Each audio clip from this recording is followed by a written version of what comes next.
যোৰহাটৰ চিনামৰাস্থিত পাঞ্জাৱ নেশ্যনেল বেংকৰ কেচিয়াৰৰ বিৰুদ্ধে এক ভয়ংকৰ অভিযোগ এইবাৰ উত্থাপন হৈছে।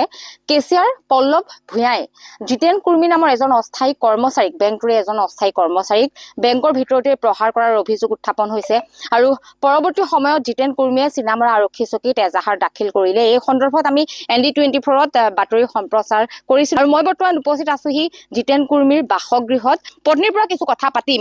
জিতেন কুৰ্মীয়ে কিমান দিনৰ পৰা আচলতে বেংকটোৰ লগত জড়িত বা তাত অস্থায়ী কৰ্মী ৰূপে তেওঁ কিমান দিন কৰ্মৰত হৈ আছিল? 10 বছৰমান হ'ল কাম কৰি থকা তাৰ আৰু কৰিয়ে আছিলে যেতিয়ালৈকে পাঞ্জাৱ বেংক হৈ গ'ল, পাঞ্জাৱ হ'ল UBI ৰ পৰা, তেতিয়াৰ পৰালৈকে এতিয়া কৰিয়ে আছিলে আৰু বেছি এনেকুৱা দৰমহা প্ৰাইভেটহে কৰিছিলে, দৰমহা এনেকুৱা পোৱা নাছিল আৰু চাফ চিকুণ কাম বেছি এনেকুৱা বেলেগ কাম একো নহয়, অকল চাফ চিকুণ কৰিছিলে আৰু এনেকুৱা একো কাম কৰা নাছিল। দুদিন পূৰ্বে কি হ'ল তেওঁৰ লগত, কি হ'ল বুলি আপোনাক কৈছে?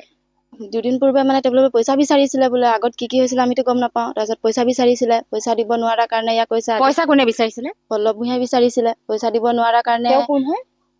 কেচিয়ৰ হয়, বেংকৰ কেচিয়ৰ হয়। পইচা বিচাৰিছিলে, সি ক'লে মই পইচা দিব নোৱাৰো। তাৰপিছত কৈছে এইফালে আহাচোন বুলি ক'লে, কেল্টিং ৰুমত সোমালে বোলে। তাৰপিছত প্ৰথমতে মোবাইলটো ভাঙিলে, মোবাইলটো ভঙাৰ পিছত কৈছে, তাৰপিছত আমাৰ হাজবেণ্ডে কৈছে মোবাইলটো কিয় ভাঙিলি? তাৰপিছত সি কৈছে তোৰ বেছি হৈছে বুলি কৈ তাক ডিঙিত ধৰিলে, ডিঙিত ধৰি তাক মাৰপিট কৰিছে। কেল্টিং ৰুমটো সৰু কাৰণে সি একো চেভ চাইড কৰিব নোৱাৰিলে কাৰণে বেছিকে মাৰিলে, মূৰত মাৰিছে, তাৰপিছত ৱালত এনেকে মূৰ ঠকিয়াই দিছে। তাৰপিছত আমাক এইটো ন্যায় লাগিবই কৈছো, আমি কেলে মাৰিব, কিবা যদি ভুল হৈছে ক'ব লাগে কি কাৰণে, যদি পইচাই লেনদেন আছিলে আমিতো গম নাপাওঁ। যদি মানুহজনক মাৰিয়ে পেলাই দিলে হয়, আমিতো ঘৰত থকা মানুহ গম নাপাওঁ, বেংকৰ ভিতৰত কি হৈছে বেংকৰ মানুহে গম পাব। আৰু যদি মাৰি পেলাই দিয়া হলে হয়তো সিহঁতি পইচাটো আৰু ঘূৰাই নাপায় আৰু আমাৰহে দিগদাৰ হ'ব। এতিয়া ছাৰ আমিতো এতিয়া এইখন বাগানৰে একাউণ্টৰ পৰা নাইকিয়া হৈছিল, এইখন বাগানৰে একাউণ্টৰ নাইকিয়া হৈছিল। কিমান দিনৰ আগৰ ঘটনা? এইটো 3-4 মাহ হৈ গ'ল পইচাটো। তাৰপিছত তেতিয়াতো এইটো একো হেৰি কোৱা নাছিলেই, সিহঁতি ক'ব পাৰে বা কিবা যদি হৈছিলে থানাত আহি কিবা কৰিব লাগিছিলে, কিন্তু একো কৰা নহ'ল। তাৰপাছত আৰু আমি যেতিয়া মাৰপিটৰ কথাটো কেছত দিলো, তেতিয়া পল্লৱ ভূঞাই নাহি, পল্লৱ ভূঞাৰ মাকে আহি তাত আকৌ পইচাৰ কথাটো কৈছে বোলে 4 লাখ টকা 4.5 লাখ টকা পইচা খাইছে, সেইটো কাৰণে ইয়াক বোলে মাৰপিট একো কৰা নাই বোলে, এইটো প্লেনিং কৰি আহিছে ইয়াত কৈছে। এগ্ৰিমেণ্টটো কৰাৰ কথা যে কৈছে, সেই এগ্ৰিমেণ্টটোৰ বিষয়ে জিতেন কুৰ্মীয়ে কি জানে? সি একোৱে নাজানো কৈছে, সিটো ইমান পঢ়া লিখা ল'ৰা নহয় আৰু তাতো অকল চব ইংৰাজীত লিখি থোৱা থাকে। সি কৈছে মইতো ইমান ইংৰাজী পঢ়িব নাজানো, মোক মাতি নিলে তাত 3-4জন আছিলে, পঢ়িয়া আছিলে আৰু লগত আৰু 2জনমান আছিলে।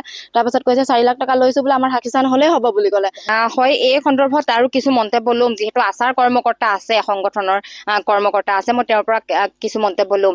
যিহেতু আপোনালোকে বিভিন্ন সময়ত পাঞ্জাৱ নেশ্যনেল বেংকলৈ যায় বা যায় তাত কাম কৰে, কেনেধৰণৰ অভিযোগ আছে বেংকটোৰ কৰ্তৃপক্ষৰ বিৰুদ্ধে? আমি যিমান দূৰলৈকে গম পাওঁ, আমাৰ মানে চাহ বাগিচাৰ শ্ৰমিকসকল এতিয়া প্ৰায় 1 বছৰে হ'বলগীয়া হ'ল। 1 বছৰলৈকে হ'বলগীয়া হ'ল। চাহ শ্ৰমিকসকলৰ যিটো মানে সাপ্তাহিক দৰমহা, সেই দৰমহা একাউণ্টত সোমাই দিয়ে। কিন্তু আমি যে পাঞ্জাৱ নহয়, যিকোনো অন্যান্য বেংক আছে চবৰে, পাঞ্জাৱত আছে, SBI আছে, য'ত বেংক আছে, কিন্তু গোটেইবোৰ বেংকত একাউণ্ট আছে। চবেই শ্ৰমিকসকলে শুকুৰবাৰ শনিবাৰ হ'লে বেংকলৈ যাব লাগে পইচাটো, কাৰণ 1000 টকা যেতিয়া সোমাইছে, 1000টো আনিহে আমি ল'ৰা ছোৱালীক পোহপাল কৰিব লাগে, ঘৰখন চলে।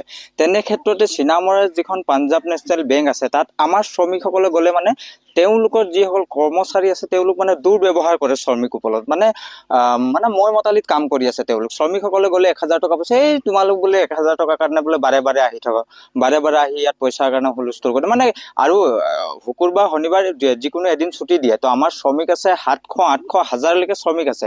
তো এটা বেংকত যেনে হ'লেও শ্ৰমিক প্ৰায় 100-200 শ্ৰমিক আছে, তেওঁলোকতো একেলগত যাবই, ভিৰ হ'বই। তাত ভিৰ হোৱাতে মানে মই এতিয়া শুনিছোঁ প্ৰায় 1 সপ্তাহ হ'ল কোনোবা শ্ৰমিক এজনে কৈছিলে আমি বোলে গৈছিলোঁ, আমাৰ বোলে একাউণ্টটো লৈ বোলে দলিয়াই দিছে।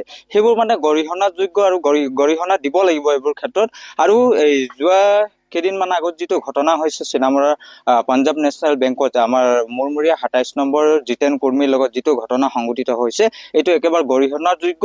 আৰু যিজন মানে কেচিয়াৰে তেওঁক প্ৰহাৰ কৰিছে, কিবা ক্ষেত্ৰত কিবা হৈছে, বেংকৰ লেনদেনৰ লগত কিবা হৈছে, তেওঁ বেংকৰে কৰ্মচাৰী, কিবা হৈছে, আপোনালোক আলোচনা কৰক, আইন আছে, আইনভাৱে তেওঁক শাস্তি দিব লাগিছিলে, আইনভাৱে আপোনালোক প্ৰচেষ্টা চলাই যাব লাগিছিলে। কিন্তু তেওঁক মানে প্ৰহাৰ কৰিলে কিয়? তেওঁক যদি প্ৰহাৰ কৰা সময়ত তেওঁক যদি কিবা মানে নোহোৱা ঘটনা এটা হ'লহেঁতেন, তেওঁক যদি মাৰ্ডাৰেই হৈ গ'লহেঁতেন, তেতিয়া কি হ'লহেঁতেন?